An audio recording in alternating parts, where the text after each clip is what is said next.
Tokyo Story, film yang rilis tahun 1952 besutan sutradara Yasujiro Ozu ini sering dibilang pelan atau sunyi.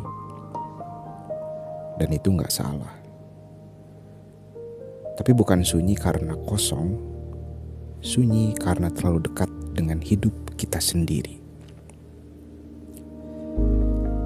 Tokyo Story film tentang orang tua, anak, dan waktu.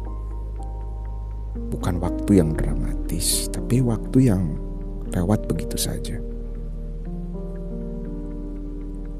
Tokyo Story bercerita tentang pasangan lansia, Tsukichi dan Tomi Hirayama, yang melakukan perjalanan dari kota kecil mereka ke Tokyo untuk mengunjungi anak-anaknya. Anak-anak mereka sudah dewasa. Ada yang jadi dokter, ada yang mengelola salon. Secara sosial, mereka bisa dibilang berhasil. Awalnya kunjungan ini terdengar hangat. Anak-anak mereka menyambut dengan hangat dan sopan.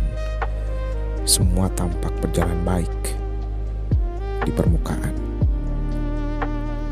Namun pelan-pelan kita bisa melihat kenyataannya.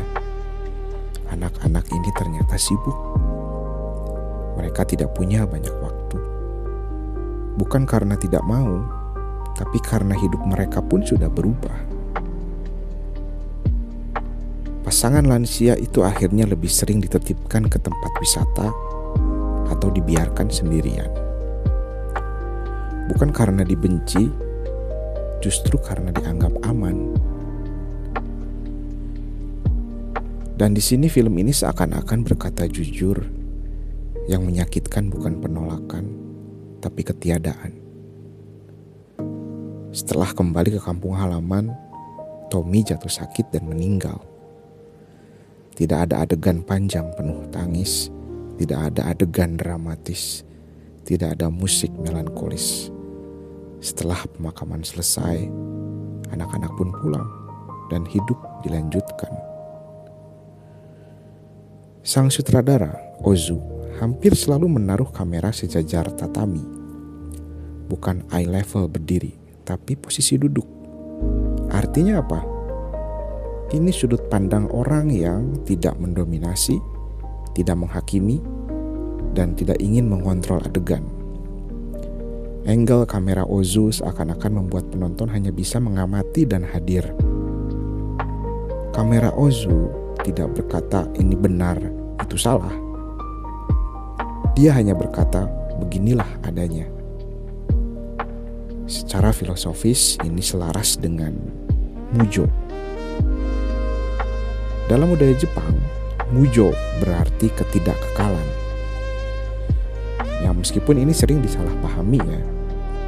Mujo bukan cuma soal kematian dan bukan ajakan untuk pasrah tanpa rasa.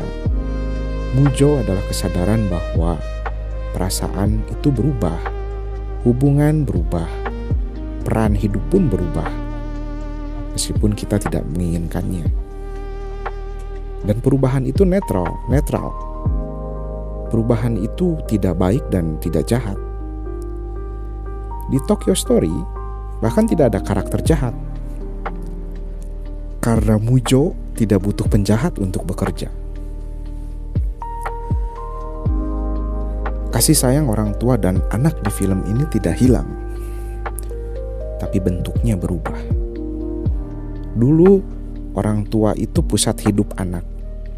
Sekarang, orang tua jadi bagian dari hidup anak. Dan pergeseran ini terjadi begitu saja. Inilah Mujo yang paling sulit diterima. Kehilangan tanpa konflik. Ada satu hal yang penting, bahwasanya Mujo bukan ajaran untuk putus asa. Justru sebaliknya. Karena segala sesuatu itu tidak tetap.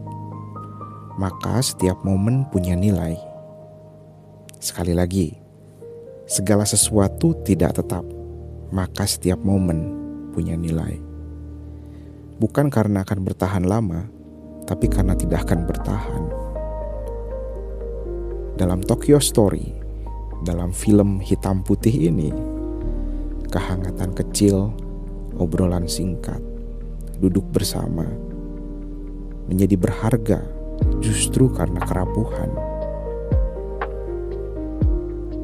Tokyo Story tidak mengajarkan penontonnya untuk jadi anak yang sempurna atau orang tua yang ideal. Film ini mengingatkan satu hal sederhana, bahwasanya hidup tidak berubah lewat peristiwa besar, tapi lewat waktu yang berjalan diam-diam. Dan mungkin memahami Mujo bukan soal menerima kehilangan, tapi soal menyadari apa yang sedang kita miliki sekarang. Karena semua yang kita miliki sekarang, tanpa kita sadari, sedang berubah pelan-pelan.